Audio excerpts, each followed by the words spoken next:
off of what Ted said. How many times do the experts need to be wrong before we stop calling them experts? Second of all, I can tell you why they're trying to get kids vaccinated. The minute it is approved for children, they have immunity for their product. So I would like to thank you all for joining us on day 668 of 15 Days to Flatten the Curve. Where critical thought has now become a superpower. And I love all of these faces. I love to see them, unmuzzled and unafraid. But please, for the love of freedom, when you leave here today, continue to share your beautiful faces everywhere you go. Stop complying. Because this was never just about a mask. Nope. And because courage is contagious. I'm here today to ask you for a favor, and it's not for me, but for the future of our republic. Many of you are probably wondering what this is about. That we know of, Colorado has asked 5,290 healthcare workers to mandates that we know of. I know a lot of healthcare workers that walked away before the mandates dropped. So there are 529 pairs of shoes behind me. So each pair represents 100 healthcare workers lost in this state.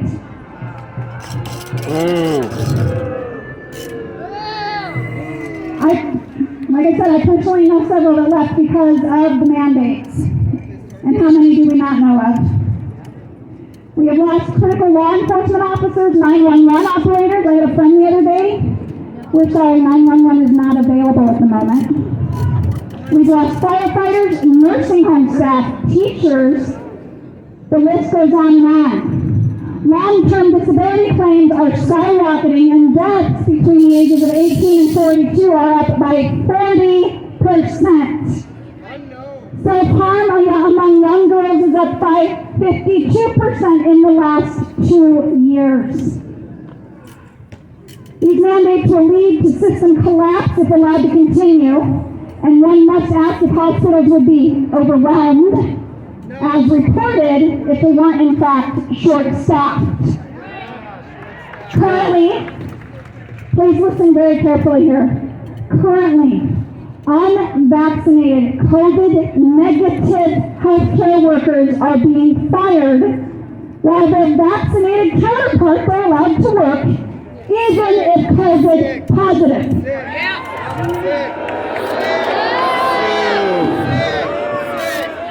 What does a vaccine do by design?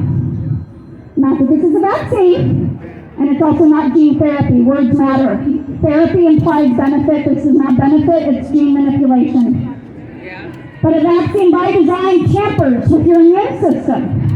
Now what might happen if we constantly interfere with the natural function of the human operating system? Might we overwhelm that system? Cause it to malfunction perhaps? Put it into a constant state of fighting things that do not belong in the body in the first place? This is called chronic disease, or as Ted said, comorbidities. Diabetes, listed on some vaccine inserts. Guillain-Barré syndrome, or as I like to call it, polio, listed as an adverse reaction to some vaccines. Cancer, how about autoimmune disease? It seems pretty prevalent now, doesn't it, autoimmunity? I'm willing to bet everyone here has or knows of someone with at least one autoimmune disease. 54% of our kids now have at least one chronic illness. And unfortunately, with autoimmunity, once one gets in, they invite their friends. I'm chronically ill myself. I have comorbidities. And I understand my health is not Ted's responsibility. My health is not Pastor Rob's responsibility. My health is not your responsibility. So do not wear a mask to keep me safe. Do do not get an experimental injection to keep me safe. And do not let anyone else convince you to do it either.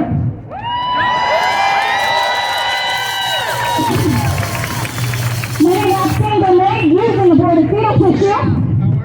The MMR contains a fully intact male genome.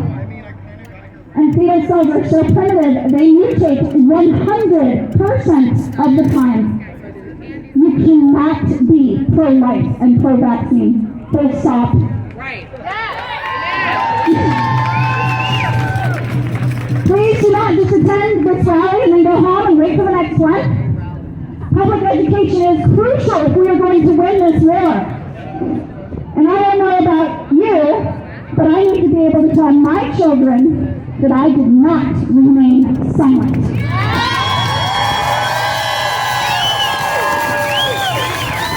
Every time we comply, we add another bar to their jail cell. How many of you yourselves know someone that had only recently started questioning vaccines because of the den panic?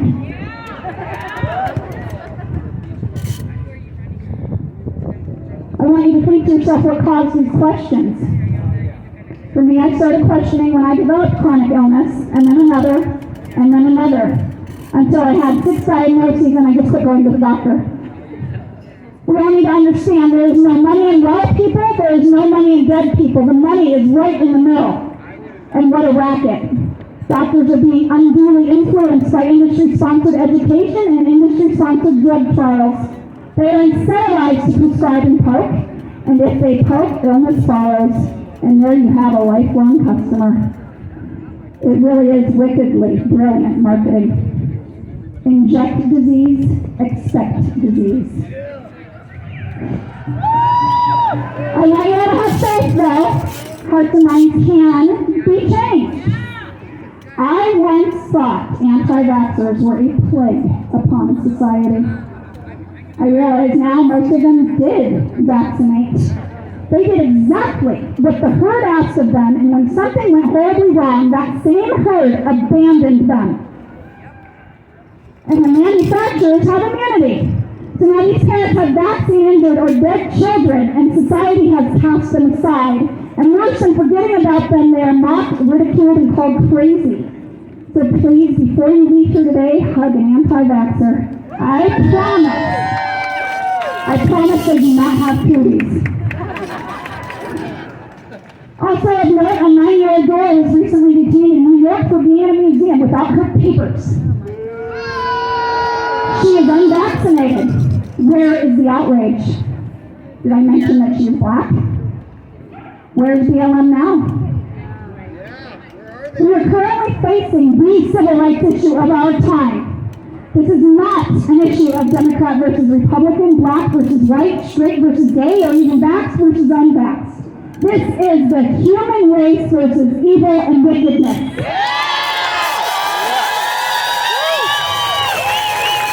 And it is wickedness the likes of which humanity has never seen before.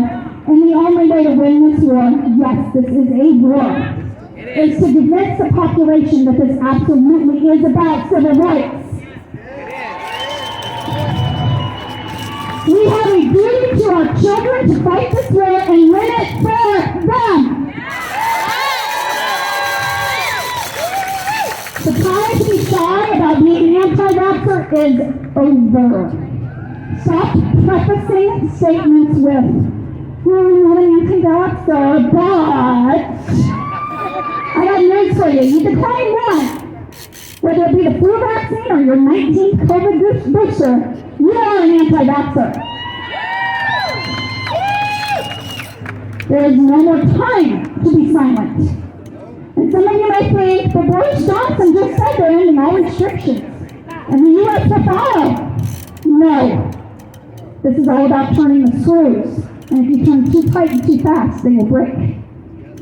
Those in charge will give the appearance of easing up because we are waking up.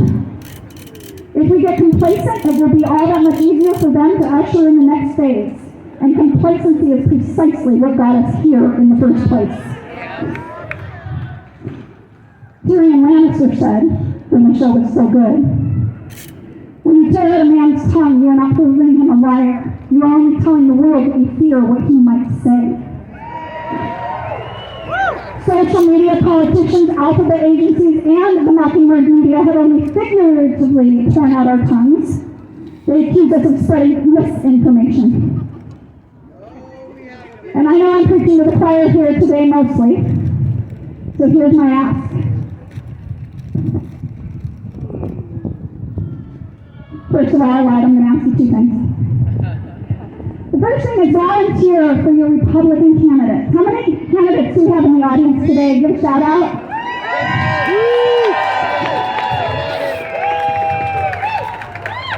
If you can't volunteer, donate.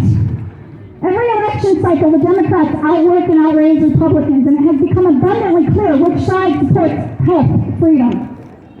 And without bodily sovereignty, freedom does not exist.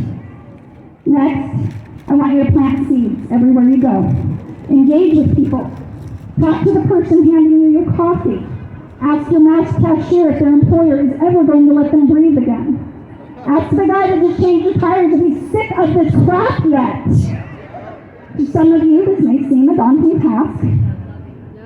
I actually used to be painfully shy. My mom's here, she can attest to it.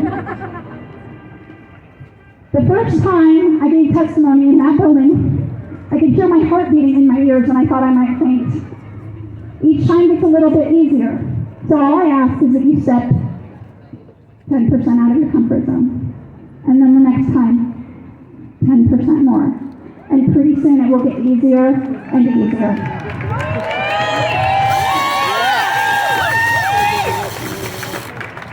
And soon you will find that more people have actually stopped buying into the narrative than you realize. And if they're still buying it, let them. Just carry on.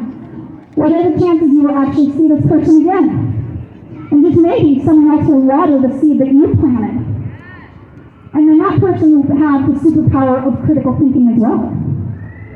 I want you all to be bold, be loud, be brave. It is our duty to give people the missing information, not misinformation.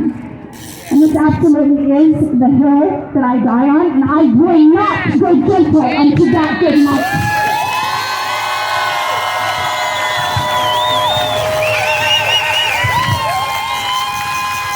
What a rock star, huh?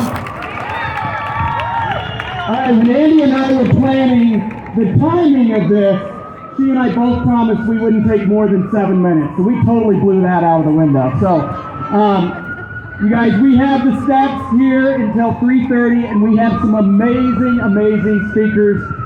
And I wanted to do that. I didn't want this to be a political rally. I didn't want to have politicians here. I didn't want to have candidates here. I wanted to have the doctors who know the science here, and I also wanted to have the representatives of the different groups that are being forced to be vaccinated against their will here. And so we have the leadership of those groups that are here as well. But right now, I want to bring up Dr. Mike Gaeta, who is a doctor here in town and is one of the leaders on health freedom. He is one of the heroes in town on health freedom. So doctor, thank you for being here. I appreciate it.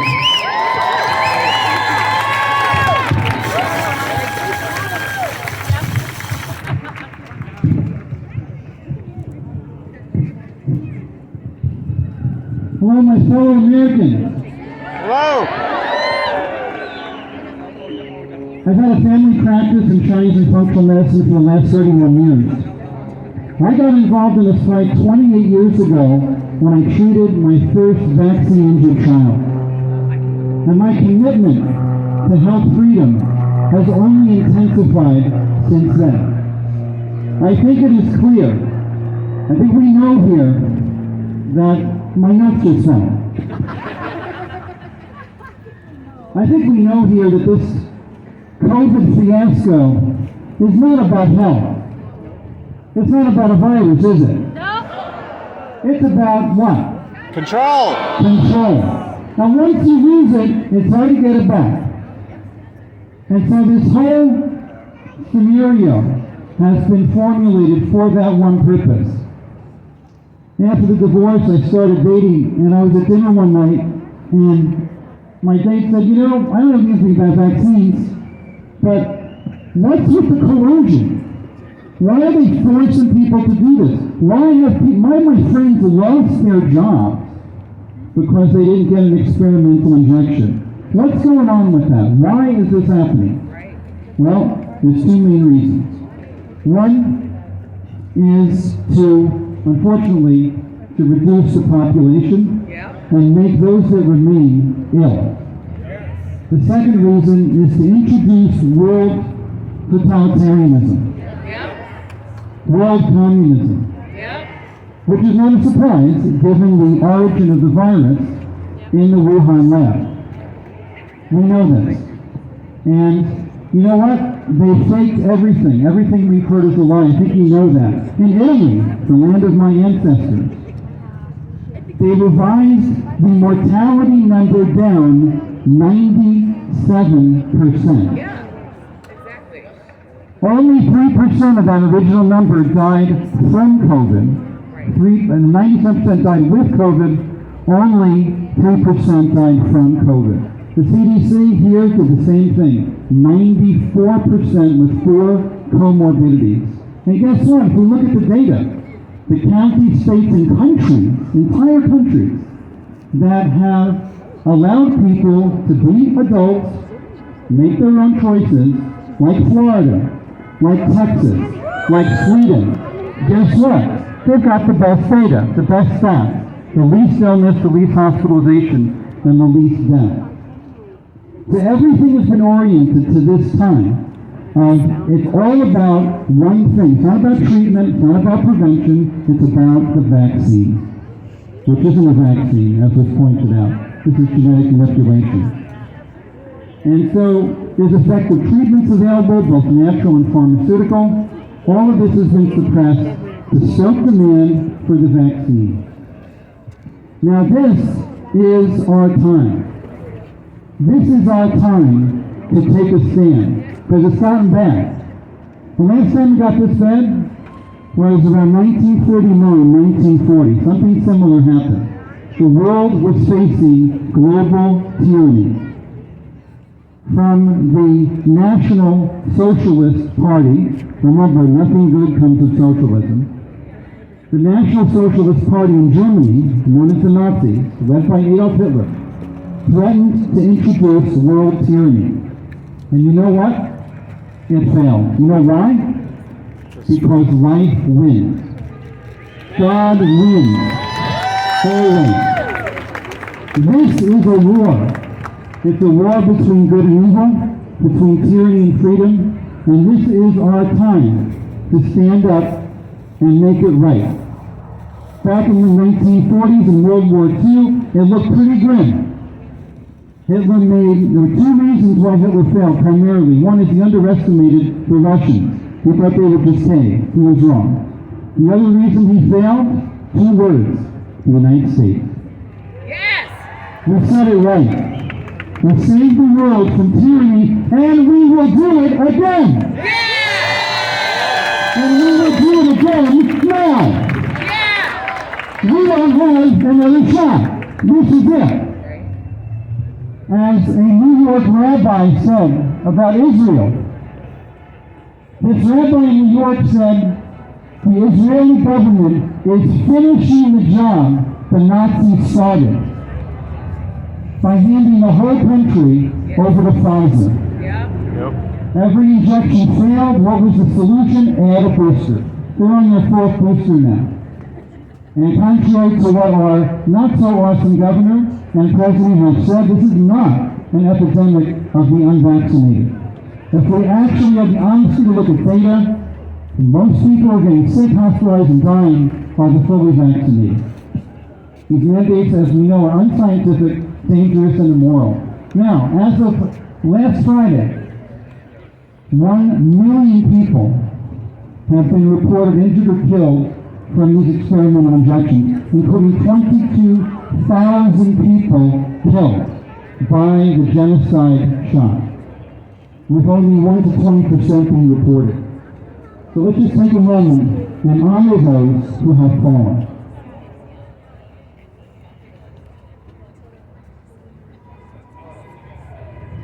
Thank you. Now, there is good news. You know, I said life wins, God wins. It's always been the case. And there are signs that life is winning because of you and me. And people like us everywhere who are taking a stand for freedom. It was not long ago, it was last month, in December, that our not so awesome governor declared the emergency over. He did that on December 10th. That's good news. On January 13th, the U.S. Supreme Court blocked the vaccine mandate for businesses on a 63 vote. Life is winning. Life is winning, by whatever name you call it. A week later, on January 21st, 2 days ago, a federal judge in Texas, blocked the vaccine mandate for all federal workers.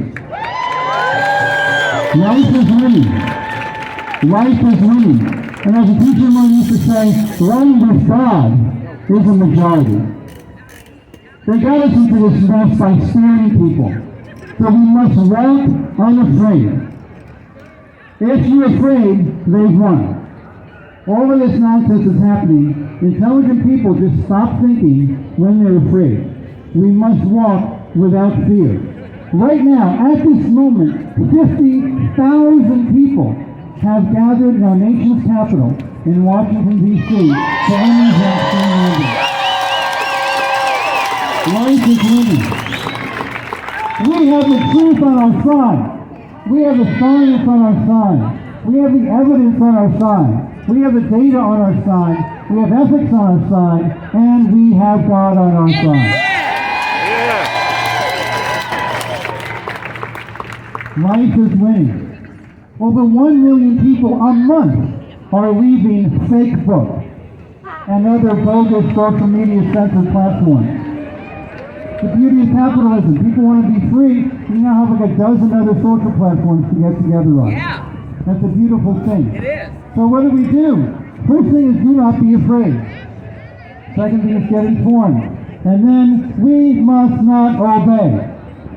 We must not comply. And find your local tribe. In fact, this is our finest hour. Right now, these days, this is our finest hour. We must hold the line. Amen. As Andy said, this is the hill worth dying on. As happened in World War II, we got rid of Nazis, put down the fascists from Japan. We held the line. We must do that now. This is it. You and I came for this purpose. And we will and are winning. Life wins. Life wins because of you and me. We're taking a stand for ourselves, our children, our country, and our future. God bless America. Thank you. Oh, and one other thing. Please join us every Monday. Go to michaelgator.com. We've gotten together 95 weekly events. Every Monday it's free. We talk about health freedom and natural health. Just go to michaelgator.com to find out about that. We have the Executive Director of the National Vaccine Information Center, Teresa Wrangham, is coming to speak on our Monday webinars. And Dr. Christiane Northrup, the amazing freedom-loving physician, is going to be with us in a few weeks. So please join us. Go to michaelgator.com. I love you all. We will win. Life is winning. Thank you.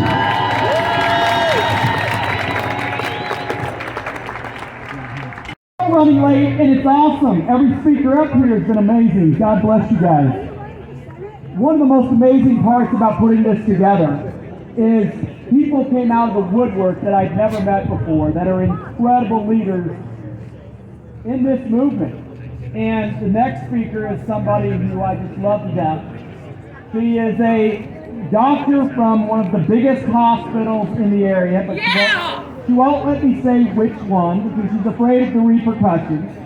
And she's no longer a doctor at that hospital because she would not take the vaccination or the injection, as I call it. and she was forced to leave. And that is ridiculous. And I wanted her to be here today to tell her story and to say what's going on for those doctors and those nurses that are having to leave our important hospital system here in the Denver metro area. So without further ado, Dr. Rachel Corbett, thank you very much for being here. God bless you. Thank you, Ted.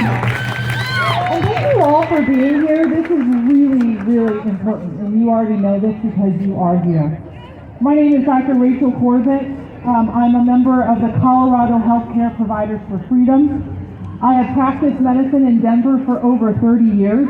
I was recently terminated for refusing the quasi-vaccine, or injection, I like that word too.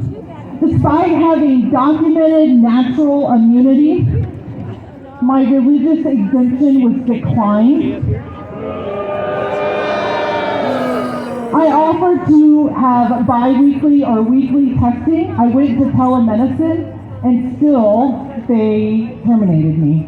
My record is pristine. My reviews are excellent. I was taken away from my patients, my partners, and the colleagues that I love so dearly. And how is that not a problem? I don't want to be here. I really, really do not want to be here. We're glad you are! I just want to say that I am definitely 10% out of my comfort zone. So why am I here? I'll tell you why I'm here, because I took an oath. I took an oath to do no harm.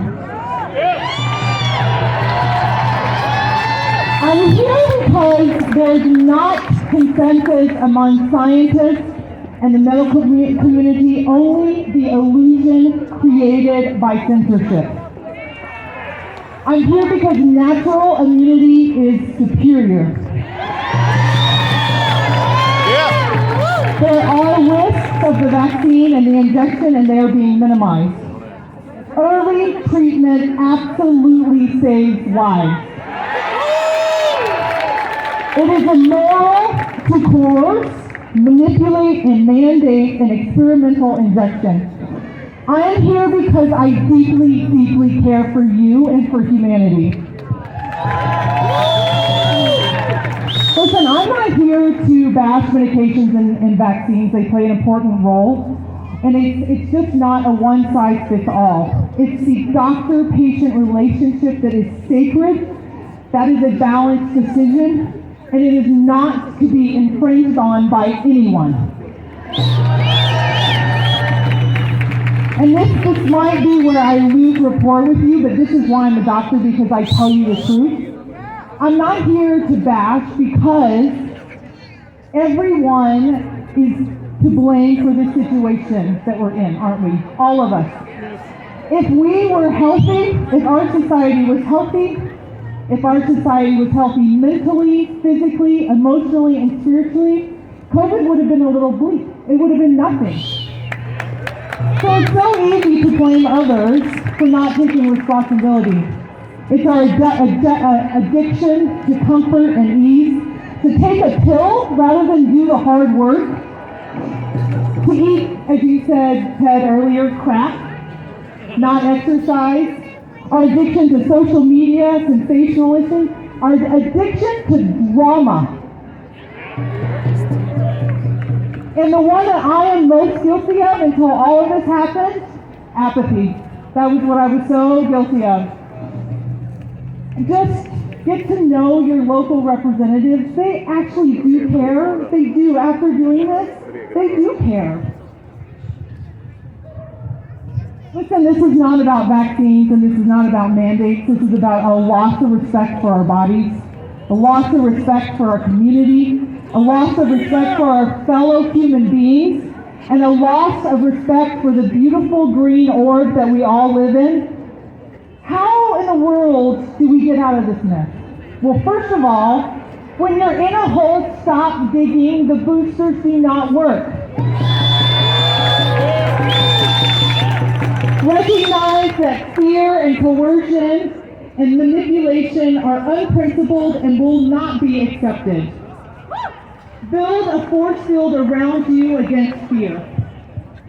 The medical community and journalism, which are two noble positions, need to take their respective professions back and go back to the moral compass. They are so intertwined like a tightrope. Without freedom, there is not health, and without health, there is not freedom.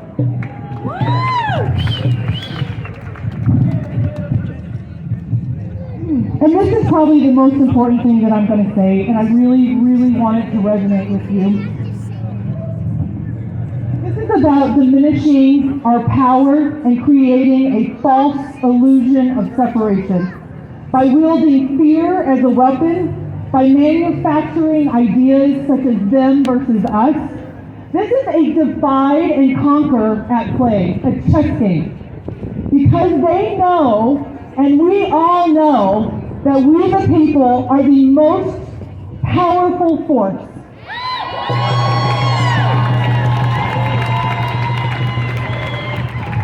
I'd also like to thank my husband for making it possible to stand for my beliefs. Before all of this happened, I literally and naively thought that it was a right, but it's absolutely a privilege.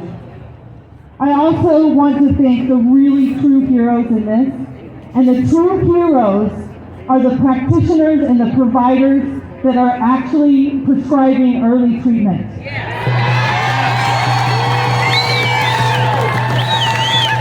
These people are risking their livelihood, their reputations, and I think they have done more than anybody else has. So will you please applaud for them all? Thank you.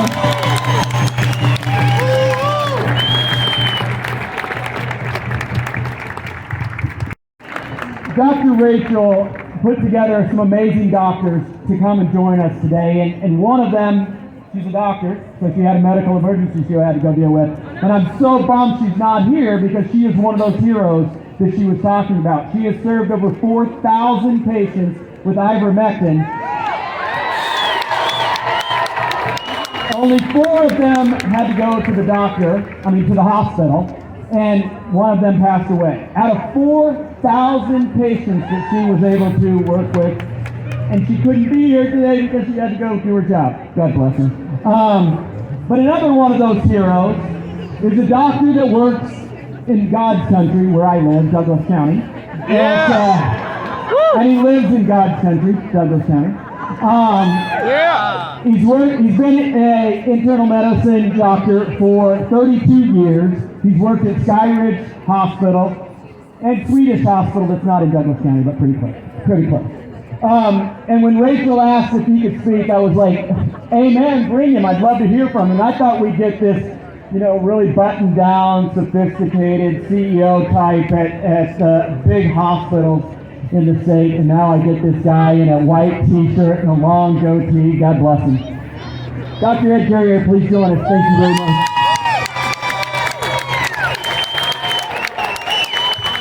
Thank you, Dave. Well, I'm not a politician.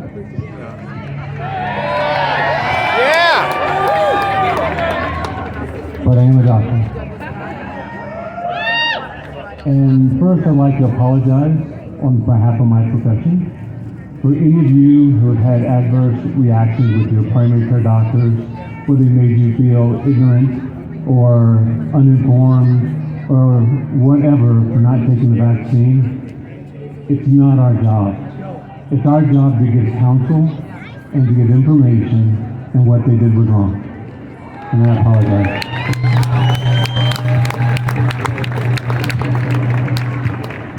I spent 30 years practicing in this community, and of 10 of those years, I've sat on medical executive committees in hospitals, on peer review boards, to look for problems in both doctors' conduct and adverse events.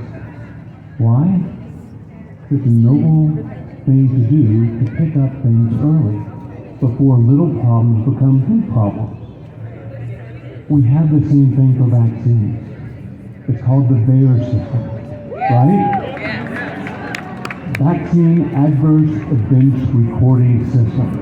And right now, this thing is lit up like a freaking Christmas tree. but we're not listening.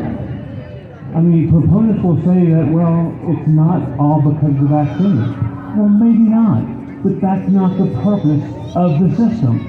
The system's purpose is to raise a red flag early so we can look at the problem. This system is the flag person on the side of the road that's saying, yo, construction, slow down. Take a step back, be careful, might be a problem. But we're not listening. We're barreling through the construction zone at 70 miles per hour and not looking back. And we know what happens. People get hurt. And that's exactly what's happening. I am against mandates in general. I am pro early outpatient treatment. Yeah. And I can tell you that what we need to do, it should be an individual choice between the doctor and the client. And I use client now instead of patient. This is not a one-way street. This is discussion. Your health is your health. It's not my job to give you a medicine to fix something that may or may not be a problem. I had a first crack in my belief system about 10 years ago, mainly in part from my wife, which always starts to crack somewhere. But I went back to school at 52 to do 2-year fellowship in integrative medicine at the University of Arizona under Dr. Andrew Weil. Because what I found was what I was being told was not helping the problem. We weren't fixing people. We were patching people. And so now I spend most of my time doing diet, nutrition, exercise to keep people healthy.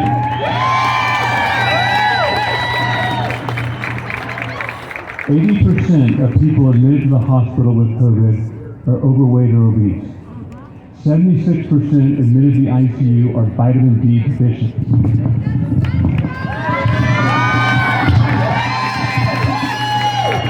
98% have at least one vitamin and nutritional deficiency. Most people that die have multiple comorbidities, hypertension, diabetes, cardiovascular disease. So maybe we should just take a step back and think, why are we this unhealthy? Maybe it's because the people that enacting the mandate are the same people that gave us the food pyramid. That told us that all these environmental toxins and pesticides and herbicides are okay. These food additives and food colorings that are banned in multiple nations around the world are okay for Americans. We need to take back our health.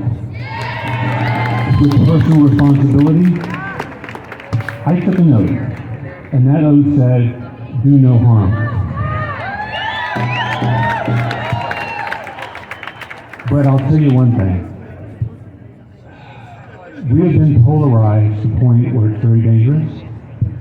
So when you come upon someone that, when you're wearing a button that says do no harm, and they start to get in your face, take a step back and say, listen, I can see that you're angry.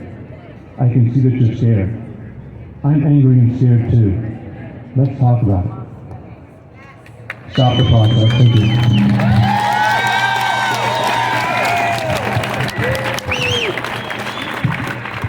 Awesome. That's the way all our doctors are in Douglas County.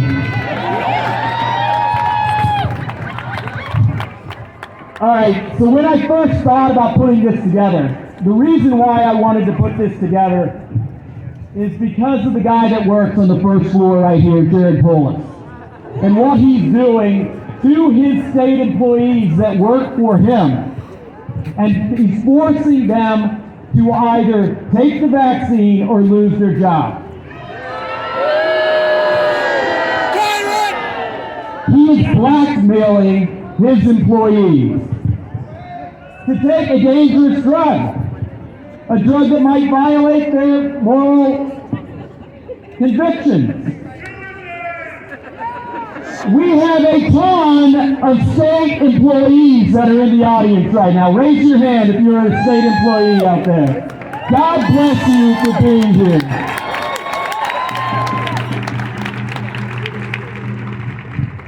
I've had the great pleasure over the last 2 weeks of putting this together to get to meet some great people. And some of those people are the state employees. And today we've got one of the most outspoken and courageous guys that's still working and still being a pain in the butt to the governor. And so I want to bring up Keith Schaefer, who is one of those heroes. God bless you, brother.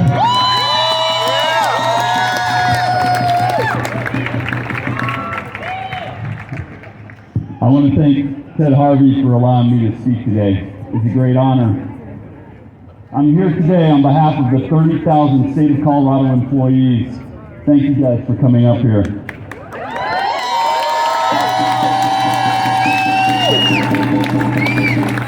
We perform noble work. We put the safety of others above our own. We are frontline workers and first responders, and we sacrifice for the benefit of all Colorado. I encourage everyone to demonstrate peacefully. I encourage all of you, no matter what your political affiliation is, to show kindness, compassion, and respect for each other's personal choices. We are all Coloradans and Americans. We value our personal freedoms, our inalienable rights given to us by God, the choice to make our own medical decisions, and mostly the rule of law. However, state employees are under attack by people that should be protecting us. It began on September 20th of 2021 with the governor's illegal, unconstitutional, and lawless universal policy.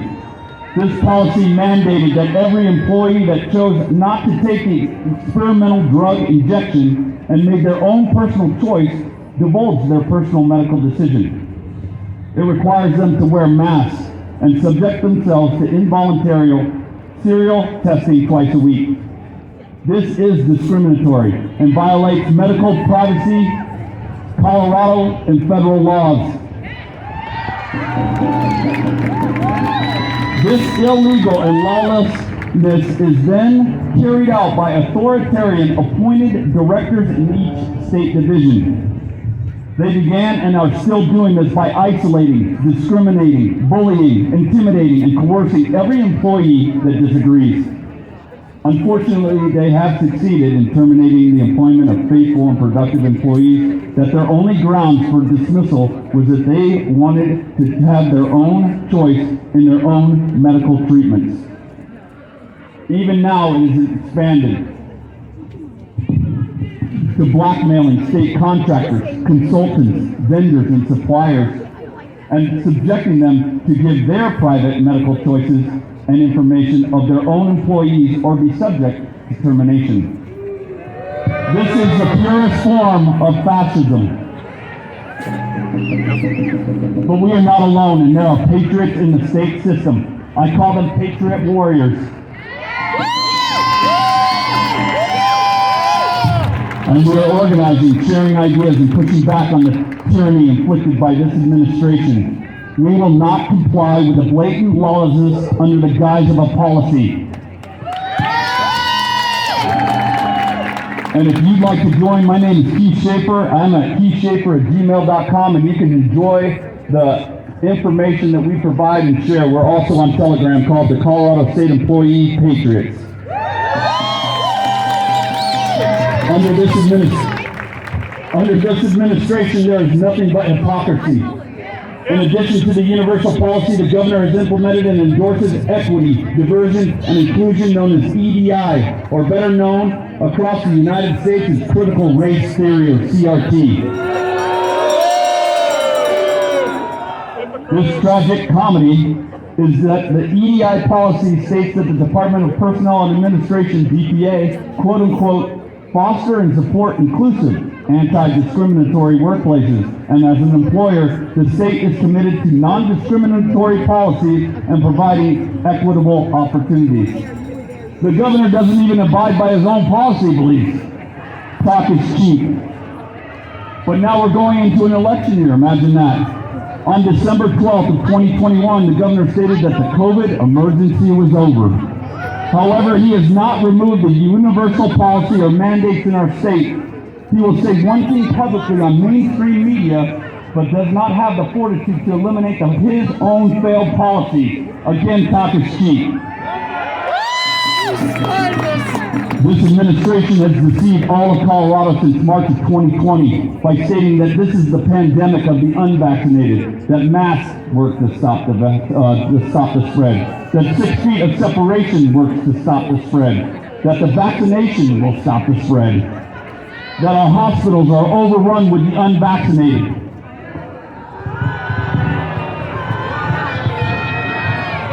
That schools needed to be shut down, that our businesses needed to be shut down, and that you could not even be with your own family.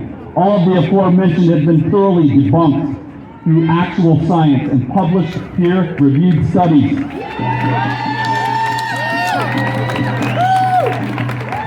But this deception has led to have the highest state employee vacancy levels in decades. It has led Colorado to have twice as high of teen suicides than the national average, an increase in depression, an increase in drug and alcohol abuse.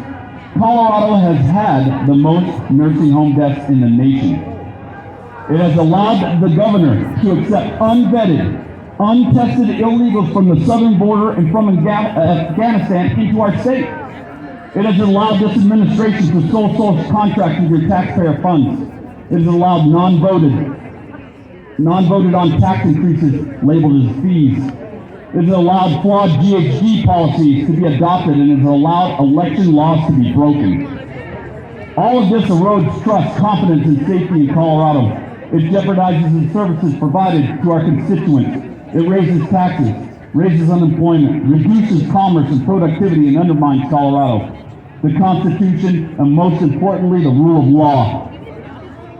I believe this administration was installed, and come November, we are going to uninstall it.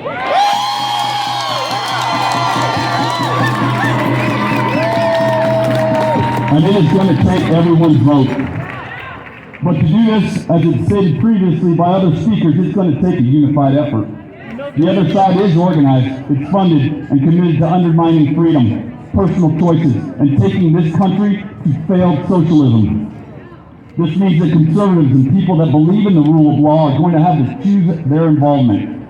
We need to demand candidates publicly declare Colorado and American first policies and then hold them accountable and responsible to follow through on their own commitments.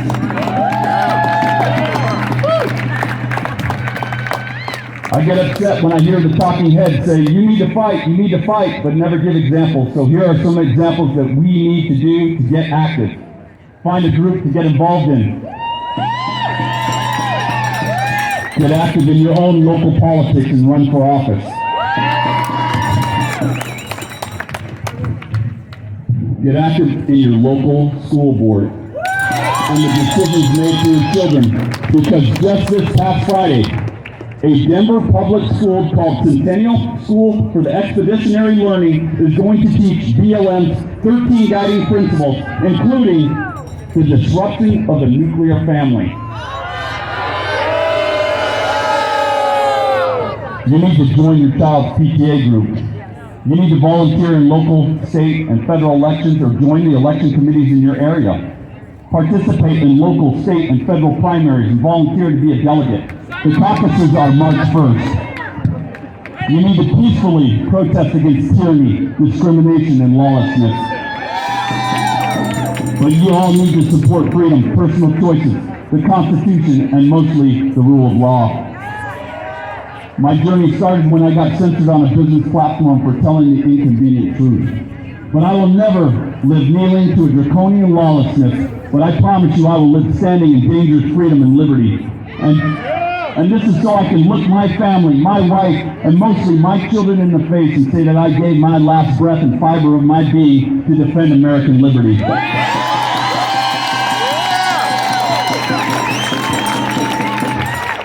We'll stand together, hold the line. We are the majority and we will win. Where we go one, we go all. God bless Colorado and God bless America. Thank you.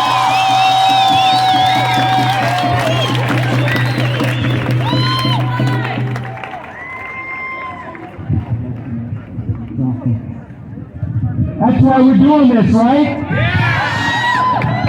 They cannot be left out there fighting this fight for themselves. That's why we are here to stand up shoulder to shoulder for the guys and the gals that are working for us every single day. I could not let this go by without bringing them up here and show them why we are here, and we are here for them. But it is not just for our state employees. It is also for those other employees that work in private business, where their companies are forcing them to get the vaccine or quit their jobs. They're blackmailing their employees, even though there is no federal mandate, unconstitutional federal mandate from Joe Biden, yet these corporations are still doing it. My son works for a very large company, and they required everybody in the company around the world to get vaccinated or they had to leave their job. That was one of the main reasons why I got so pissed off about what's going on. I can't do that. I'll let him do it if he wants to. That he did get an exemption though, God bless him, with his religious convictions. And he stood up for his values, he stood up for his convictions, and he said, I will lose my job before I take the vaccine. God bless him. There's a huge group of people here that are also facing this tyranny by their employees. And if you look around right now, you look at the airline employees around here holding up their signs. Come up here. Come up here. Look at how many of these folks showed up to have their voices heard.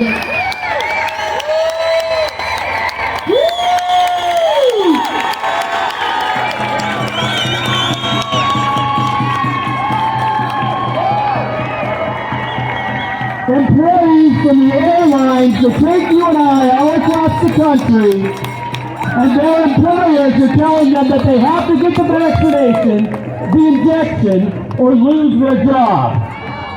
God bless them for saying no. God bless them for standing up for freedom.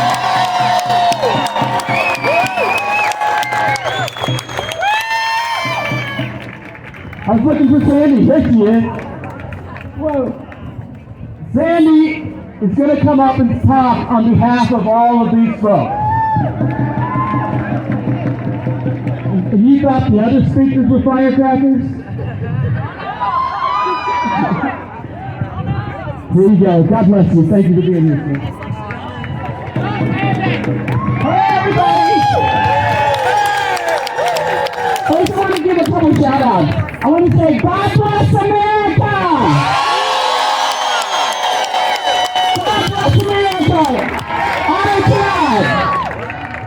Then I want to thank the State Patrol that's out here protecting us. We appreciate you. State Patrol, thank you. We appreciate you. I want to say good afternoon to my fellow freedom fighters, all of you. I am proud to see people here with their kids, our next generation of freedom fighters. I want to start off by saying in the beginning of the pandemic, we were considered essential workers. All of us. Airline personnel often are not mentioned or recognized as such, but we are essential to the economy and the economy surviving. In fact, some essential workers are considered heroes. Now we're all disposable because we've exercised our rights. I'm a member of AE4HF, Airline Employees for Health Freedom, and a flight attendant of 37 years with a major airline. Our group was born out of grassroots effort by 2,000 plus employees to fight for our religious and medical rights under the civil rights laws, specifically the Civil Rights Act of 1964, Title VII, and the ADA. On August 6th, our CEO mandated the COVID vaccine for all domestic employees with a threat of termination. If not vaccinated, no other options were given. There was no testing. The federal mandate even allowed testing. We had jabs or jobs. At that time, there wasn't even a federal mandate. The 2,000 plus employees filed for religious and or medical exemptions under the Civil Rights Act of 1964, again, Title VII and the ADA. We seek faith-based reasonable accommodations under Title VII of the Americans with Disabilities Act in lieu of our employees' COVID vaccine mandate. By federal law, that would be reasonable accommodation process, a process myself and many of you are really familiar with by now. It is to be an interactive process between the employer and employee. However, our airline did anything but that. We believe in an individual's right to choose that which is best for them based on their doctor's advice and their own conscience, not their employee's edit. Unfortunately, many co-workers against their doctor's advice and their own conscience got the vaccine due to the intense pressure exerted by our employer and our unions.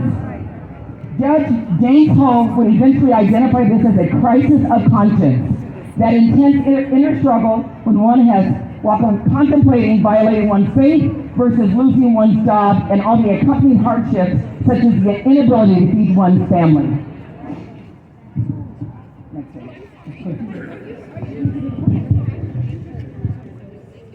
Our HR department gave a hard deadline to request our reasonable accommodation, August 31st, 2021, which is unlawful.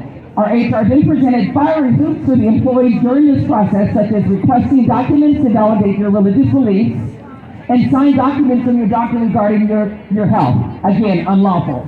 In addition, giving unreasonable deadlines for submission of these documents, sometimes 3 days. If you're a non-airline person, that would be difficult. But imagine we're working on an airplane and not in our state. That would be the most difficult thing for someone to do, but that was our deadline. Our airline would send a letter to stop their tactics. So our airline agreed, but here came the bait and switch. The airline agreed and said, okay, the reasonable accommodation will be to divide the work groups into 3 categories, all with unpaid leave. Loss of company seniority, some after 90 days, loss of medical benefits, loss of travel benefits, unable to retire while you were on this unpaid leave, no ability to use the sick list if you still had sick list hours to get paid. Do any of you believe your livelihood taken from you is considered a reasonable accommodation? Our only option was to quit or wait for the pandemic infection rate to drop below 10,000 cases per week for our airline. Do you think that's happening? If the case rates do not drop after 72 months, we get fired anyway. Not really an accommodation at all.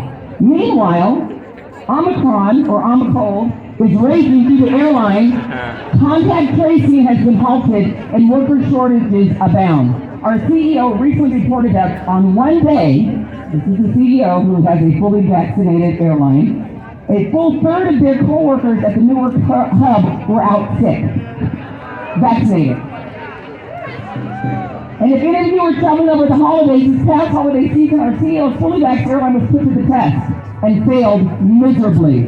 Starting 2 days before Christmas, hundreds of flights system-wide were being canceled or delayed due to crew and personnel shortages. Again, fully vaxxed. On Christmas Day alone, around 237 flights were canceled. A fact the airline stated on their app when looking for the reason why your flight was canceled. Fully vaxxed airline, hit with COVID, I believe that's called breakthrough. There was a lot of breakthrough. This continued well into the new year. I do want to mention that myself and many other workers worked the entire 20 months of the pandemic up until our unpaid leave of November 16th. We were safe for 20 months, and as of November 16th, we were not. This is also a fact that the airline used to their advantage to encourage customers to fly during that time, that we were safe and there were no outbreaks on airplanes. Understand there are around 300 plus pilots, 800 plus flight attendants ready and willing to go to work. But instead we watch from home the bad press over the airline ruining people's holidays. At the same time, almost half of our folks remain on the job facing daily discrimination because of their faith. Those still working under the wing are ramp workers and mechanics, and our customer service agents suffer daily as their coworkers belittle and shame them. They are forced to take their meals outdoors no matter the weather. They wanted crews to do that too, so a hard cry. And then they were easily identified because they wanted them to wear KN95 and N95 respirators at all times at work. That was our scarlet letter. Sadly, these respirators are being improperly used to their health detriment.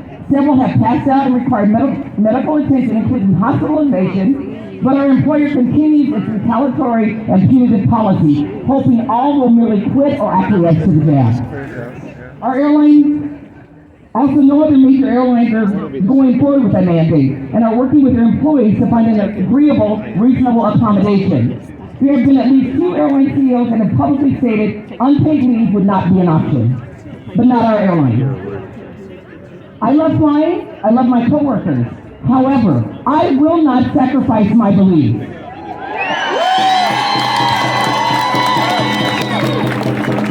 As we are pressing forward with our class action lawsuit, you, the flying public, have an interest in our fight. If we lose, we all lose our ability to control what goes into our bodies. Unfortunately, the fight isn't free.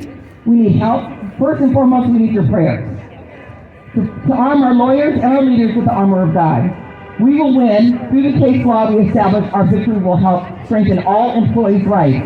If we lose, employers everywhere will be able to shred Title VII, forsaking decades of progress in civil rights. Religious liberty is the final war to be fought.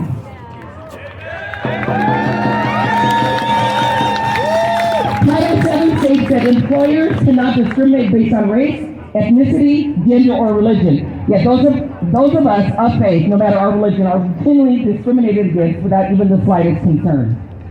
Our group found a great legal team, Schaefer J, I'm not sure, in Washington, D.C., John Sullivan in Texas, and Wiggin, Stewart, Wiggin, and Owens in Texas. We sued our airline in the 5th District of Texas under the Honorable Judge Mark Pittman for religious and medical discrimination and unreasonable accommodations. This is the first lawsuit that has made it as far as it has in the court.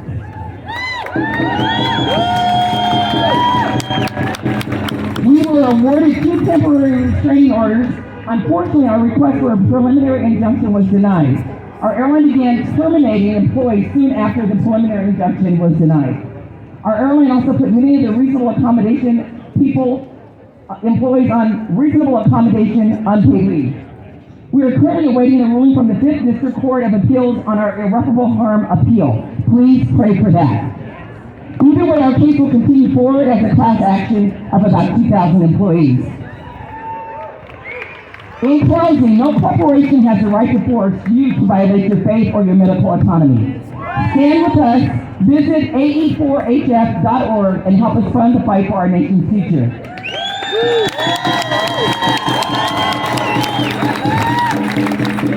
Okay. We also have cards if any of you are interested, and we have bracelets for sale that support our cause. May God bless you, your family, and our great nation. I want to give us one more scripture to stand on, and this is for all of us. We stand on 2 Timothy 1:7. For God has not given me a spirit of fear, but of power, love, and a sound mind.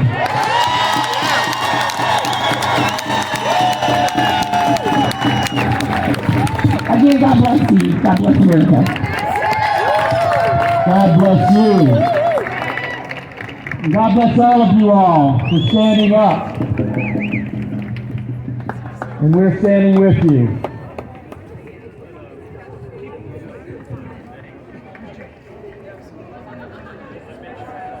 Wow, was that awesome?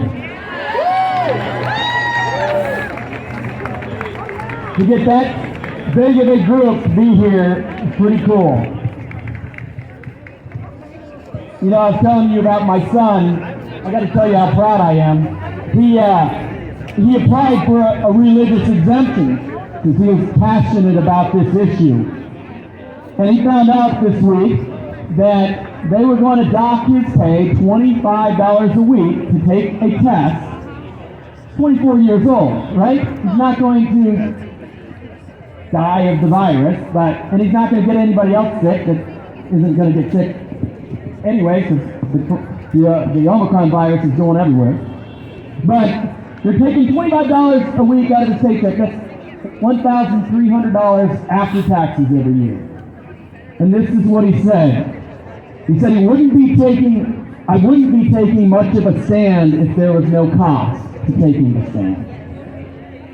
That's what these employees that were up here on this stage were just saying. They are paying the price to stand up for our freedoms and our liberties, and God bless them.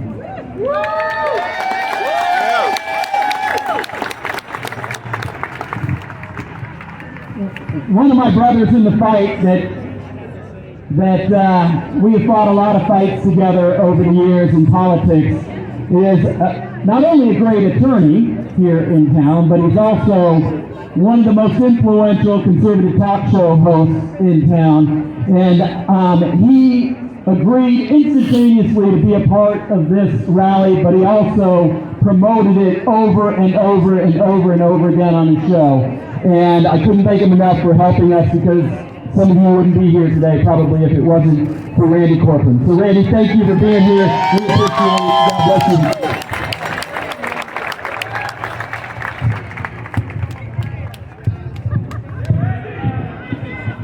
I don't know why they do this to me every time. They'll put me up here, after Michelle Malkin, or between Lauren Boebert and Marjorie Taylor Greene or something. How am I supposed to follow Sandy Neal? That was awesome. You'll indulge me just a moment.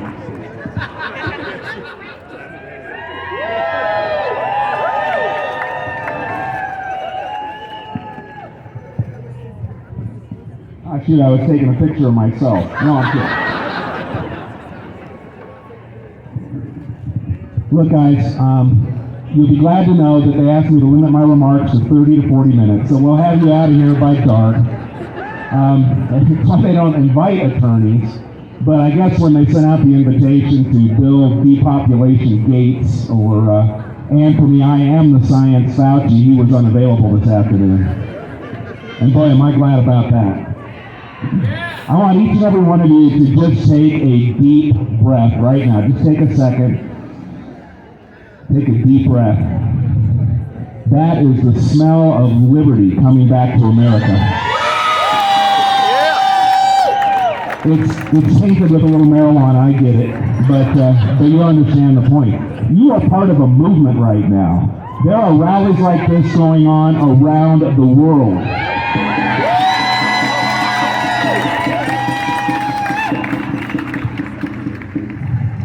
Last time I was here, it was pretty cold, and I've been here for small rallies, political rallies, liberty rallies, all of the different things.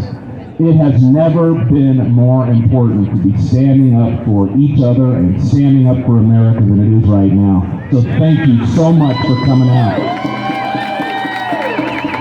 I think it was maybe 2 years ago that I was on the other side of this building on a Sunday, standing with Robert Kennedy Jr. and Michelle Malkin and a whole bunch of Republican legislators, because the Democrat legislature had called a special session on a Sunday to try and shove mandatory vaccinations and reporting down your throat. For me, it's not about whether people choose to get vaccines or not. It's about the fact that tyranny is encroaching its way into our lives, step by step by step, and never more cynically than with the propaganda and the lies and the ever-changing science that we're living through right now. It is absolutely anti-American to be jabbing these children, forcing you to make a decision whether you're going to keep your job or stick something into your arm, and I won't stand for it.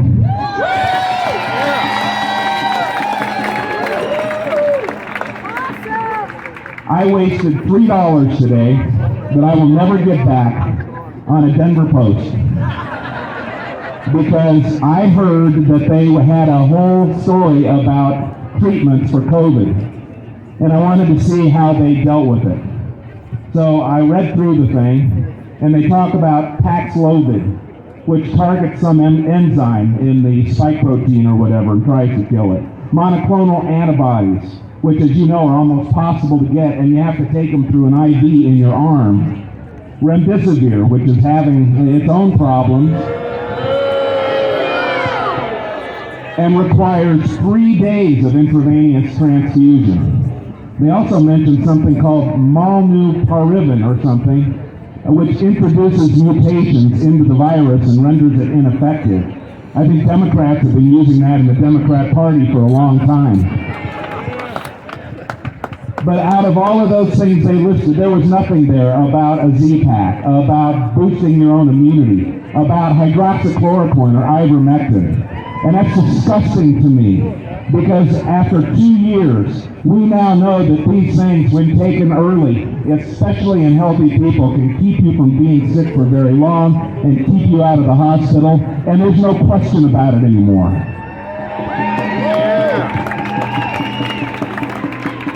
I'm the Republican National Committee man from Colorado, I'm sorry. But one of my fellow committeemen is a doctor in Texas. Back at the beginning of this pandemic, he was treating nursing home patients. He's an elder doctor who was treating nursing home patients with hydroxychloroquine. And out of about 240 patients, those first couple 2 or 3 months, he had 2 or 3 who died. And he said, you know, they all had COVID, but I'm not even sure they were died of COVID. They were going to die anyway. And that situation has not changed one bit. But yet in our own newspaper, you can't talk about it. Mainstream media, you can't talk about it. And so this battle to stop the mandates is more than to stop mandatory jabs in our children, or if you want to keep your job. This is about stopping censorship. This is about stopping a big group of know-it-alls thinking that they have the right to tell each and every one of you about your individual lives, your individual health situation, your individual circumstances. That's something I've been fighting against for a decade, and this is the culmination right now. And groups like this prove to me that we're going to win this battle. People are starting to get it, and I love it. You know, the one advantage to being a lawyer is that I've been in this fight since the very, very beginning. Back when they told us 15 days to stop the spread, and then started shutting down business after business after business. And I've gone through the heartache with so many people who lost their businesses, or they had to pay legal fees to negotiate to get their licenses back, or to get their liquor licenses back. They tried to shut down Vandermeer Speedway last year in July. And we filed a lawsuit against the governor and the Jefferson County Health Department a year and a half ago. And it took the judge almost a year, within a couple of weeks of 1 full year, to dismiss that lawsuit. It just happened. But I want you to know that the Vandermeer family's not stopping. We talked early on, and some of my co-workers on that, I believe, are here. Thorne, are you here anywhere? Doc Thorne? Patrick, I saw you earlier. We knew, and we told everybody at the beginning, this is going to be the longest fight of our life, because if we would have won, then the state would have appealed. Since the state got our case dismissed, the Vandermeers told me last week that they're going to appeal. So that fight continues. And it's so important. Because one of the things I was saying 2 years ago, almost now, was that where will it end? We have to stand up now while they're trying to control our businesses and tell us to wear masks and all of that stuff, because it will never end. And now look at where we are right now. People losing their jobs if they won't take an experimental jab.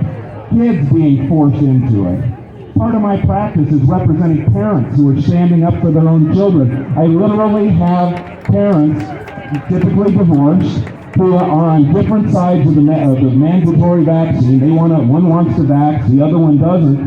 And my heart goes out to those parents. But I commend them for their courage if they're standing up for their children.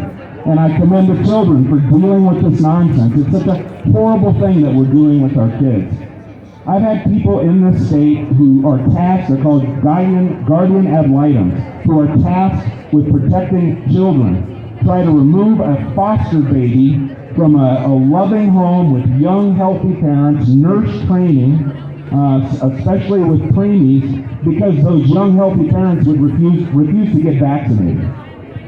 And I just want to tell you that a very courageous judge who was very pro-vaccine said, I am not taking that baby out of a healthy home. That would do more damage than the risk of these healthy parents somehow getting the virus and hurting this child. There have been some other victories that you should know about. What's the school up there? I can never remember. Cornerstone Christian School in Eagle County. Have you heard about it? They were sued by Eagle County, wanted to file an injunction. They weren't masking their children. Religious schools have a special place in our society, different from public schools.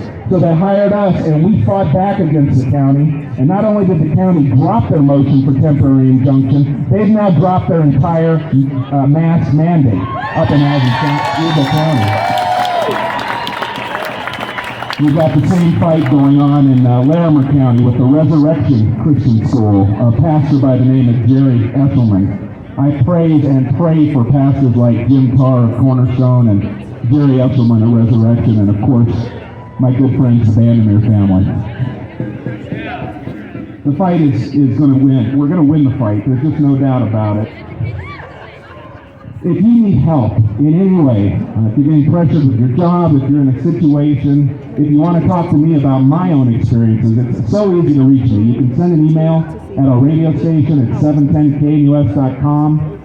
Just find my name, Randy Corcoran. You can go to my law firm website, corcoranlaw.com. We have been building a team of Constitution-loving, freedom-fighting attorneys and support staff there, and it's hard. It's hard to find good people, but we're finding them. And so I just want you guys to know that I'm there for you. And I want to leave you with some real hope, because the message is getting through to the left. I am not a fan of Bill Maher and his profane-laden comedy show on HBO. I forget what they call it. You know who Bill Maher is? Okay. Well, Friday night, a woman named Barry Wise, a New York Times reporter, radical lefty, went on the show and she said things like, I was so into COVID that I sprayed the Pringles cans from the store. I stripped my clothes off because I thought COVID would come home with me from the grocery store. She said, I'm over COVID. It's time to get back to normal. They told us to get the vaccine, and then we could get back to normal. Joe Biden 6 months ago told us, if you take the vaccine, you'll all be fine. He said it. He said if you take the vaccine, you won't have to worry about COVID. They've been lying to you. So this radical left-wing reporter for the New York Times on this national comedy show with Bill Maher, Friday night I think, I didn't see it, said that what we have is a pandemic of bureaucracy right now. A pandemic of the administrative state. And there is no doubt about it. Have you seen the picture of Dr. Fauci in his office with all the Fauci portraits and statues and the Fauci back rub machines and all the stuff in there?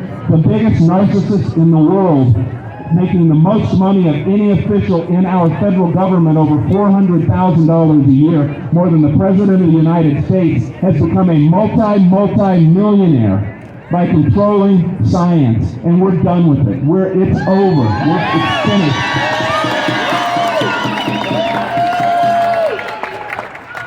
Bill Maher admitted that Florida was the poster child for how to deal with COVID. These are radical leftists coming to the right conclusions. So this long fight, as slow as it is, has been worthwhile. And I just want you to know, at the end of every day, there's really two phrases now that I pick myself back up with when we lose a patient that we're trying to get out of a hospital before they die, or try to get an alternative treatment before they die, or if we lose a fight on a vax battle between parents, and then the next day I get a text from the mom who was fighting and said, my daughter just got the second vax, we're in the ER, she has a fever, she doesn't feel well, she's dizzy. And the thing that keeps me going every single day through each and every one of those episodes are really two groups of 4 words. And when I lay my head down on my pillow at night, I remind myself, in God we trust.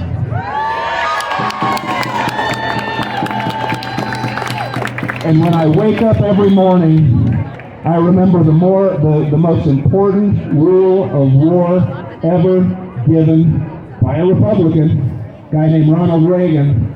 I wake up and I say, we win, they lose. God bless you guys. Thank you.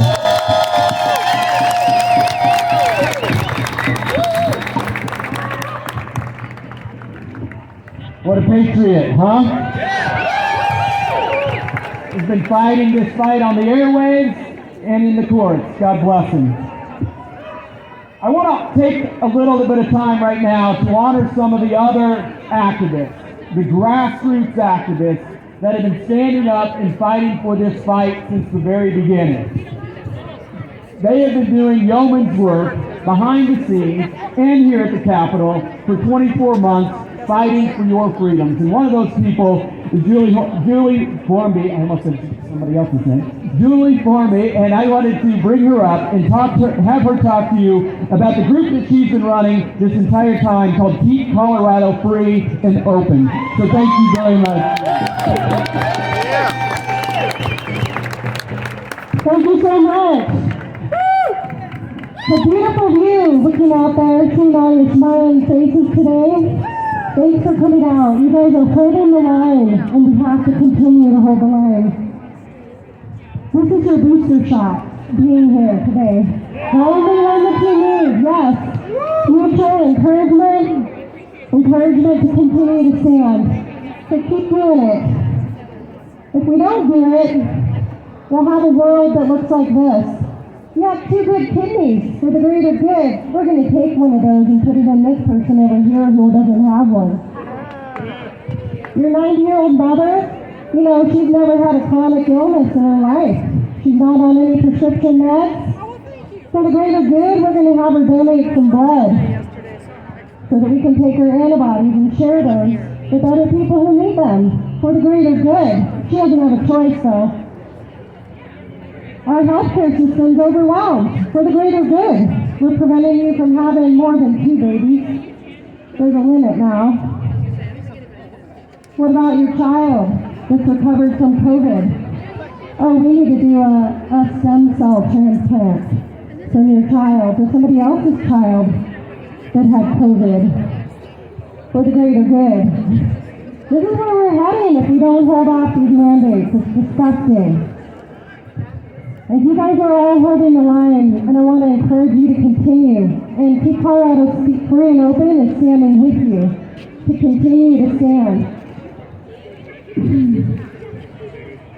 I love that all the airline workers are here. You guys have probably heard the statistics. Yes. Deaths of pilots were up 18-fold just in the first 9 months. In 2021, from the prior year, there were 109 pilots who died as of September. The year before, only 6. The year before, only 1. It's disgusting. And what about all the athletes falling over and having cardiac arrest? Last year I heard there's been 495 young athletes dying of cardiac arrest. Actually just having cardiac arrest, 291 dead.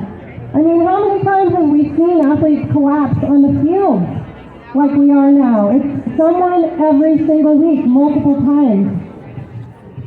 Something's seriously wrong. The latest CDC data reports elevated rates of myocarditis in boys 12 to 15 years old. For those who had their first shot, it's up to 24 times higher in the first 7 days than boys who didn't. Myocarditis. Once they get their second shot, it's 228 times higher. Are you enraged? Yes! It's disgusting. We have to continue to hold the line.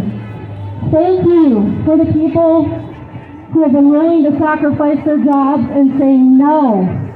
Because if we don't, we're going to be where I explained in the very beginning. They're going to start telling you what to do with your body besides what you inject in it. They're going to be experimenting medically. It sounds like a conspiracy, but how many of those conspiracies have we seen come true in the last 2 years? Just wait 2 days and it becomes a reality. Our most basic fundamental right is deciding what goes into our bodies and what's done to our bodies. Informed consent is central to bodily autonomy and freedom. And right now we're being lied to and told that this vaccine is safe and effective. We all know it's not. We need to hold off against not just the mandatory vaccine, but the vaccine passport. We know Polis wants it. They pushed it in Jefferson County and succeeded. In Larimer County, we were able to hold it off with the protest in November. Yes, how many people were there? It was awesome. We were able to hold it off, but then they went and got it passed in Jefferson County. We have to continue to fight against that, resist it. It cannot spread. If it does become widespread, pretty soon they're going to have control of our finances, our social credit scores, just like everybody's heard. It'll happen. How many know who Catherine Austin Fitz is? Yes. So she says one of the main ways that we cannot comply is to use cash. If we use cash, we can't control the digital form, the credit cards, the debit cards. So go back to that.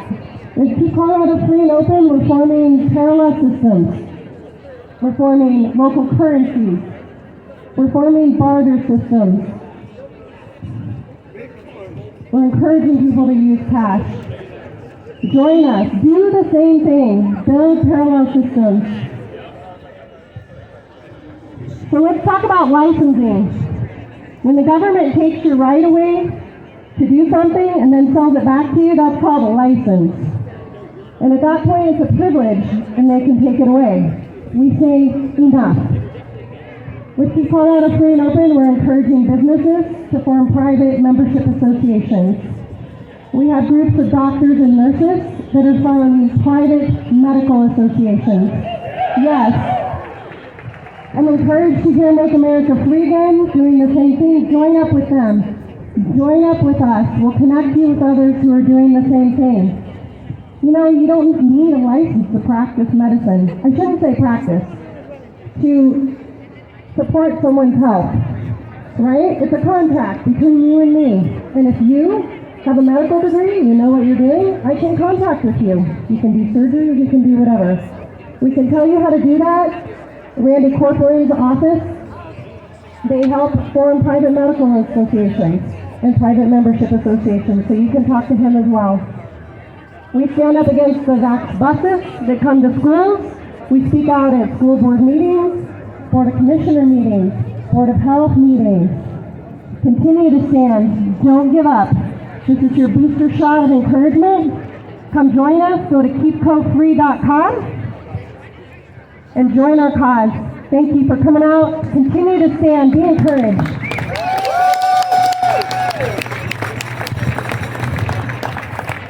Thank you, thank you, thank you. So you've heard from the state workers, you've heard from the private business sector, you've heard from activists, you've heard from the attorneys that are fighting on the front lines. But there's another important part of our society that is being impacted more than anything, and that's our kids in our public school system. Down in Douglas County, did I say that's God's country already? Down in Douglas County, our county commissioners have been fighting for our kids, and our school board has been fighting for our kids. We had 7 school board members last year that forced our kids to be closing down the schools for no reason, and then we had them forcing the kids to be wearing masks for no reason.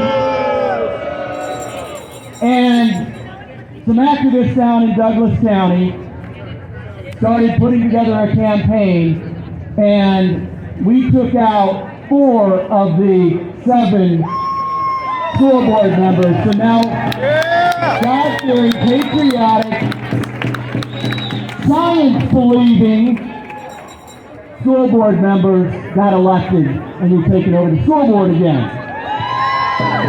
There was a time when God-fearing, patriotic Americans used to have the school board, but the left rose up and kicked them out. But one of the heroes of the old school board when we had the control is a friend of mine, and she's been on the front lines fighting this fight, not only for the couple years that she was in the school board, but for years and years before that.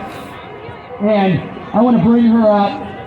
to tell you more about what's going on in Douglas County and how we are fighting and how you guys can continue the fight in your personal school district.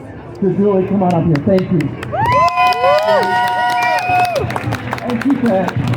So, I'm Judy Reynolds. I'm a mom first. I sat on the Douglas County School Board for 4 years, and since then I've been fighting for my kids, especially for the last 22 months.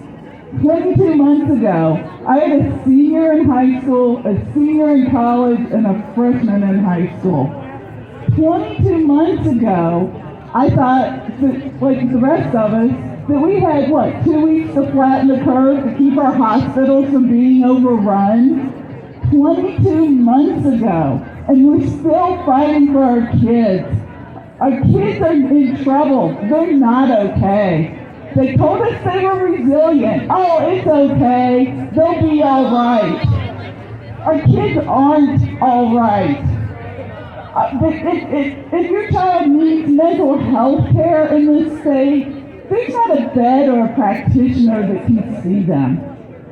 If your child plays sports, unless they consent to take the jab, consent to be tested, or play their sport masked, they can't participate in their activities. In some of our school districts, kids are still masked at school every day no matter what. It's not a parental choice or option.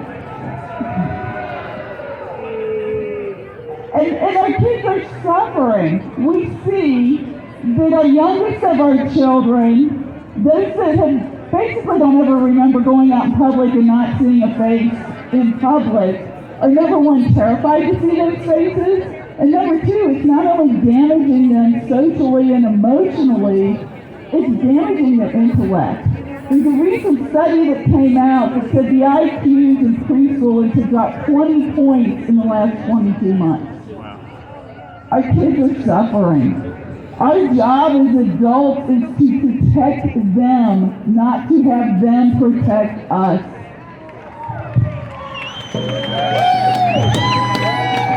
We know that all of these things that we've done to our children in places like Colorado haven't done anything to help our children. There's no fewer cases of COVID in our schools than there are in places like Florida, where kids have been in school in a normal fashion almost this entire time.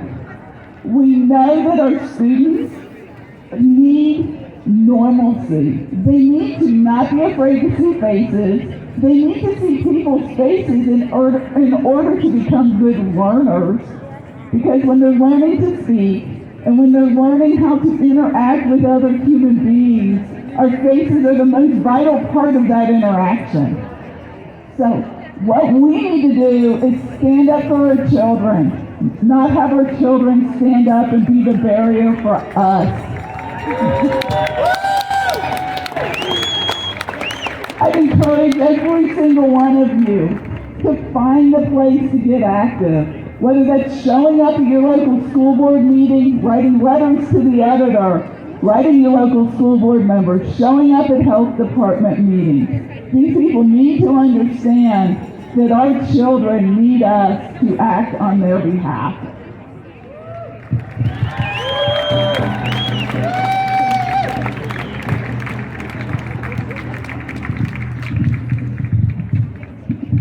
Sorry, I was getting a drink of water. Thank you, Julie. There is, if you haven't noticed, a lot of my speakers are moms, right? Pissed off moms. And you want to talk about a firebrand pissed off mom. Our next speaker is one of those crackerjacks. So, To the Marshall Fire victims and the homeless. she can't take all of these herself. So if you can help her round them up, pick them up, get them ready, at the end we'd appreciate it. You guys, God bless you. God bless you for being here. And I want to bring up Ted and Andy and Eugene. Come on, give them a hand. These things don't just happen. It happens because of people's hard work. And please honor the city by picking up trash and making this place spotless, okay? If you didn't get to hear me at the very beginning, if you showed up late, my name's Rob, I'm a pastor in Fort Collins, and I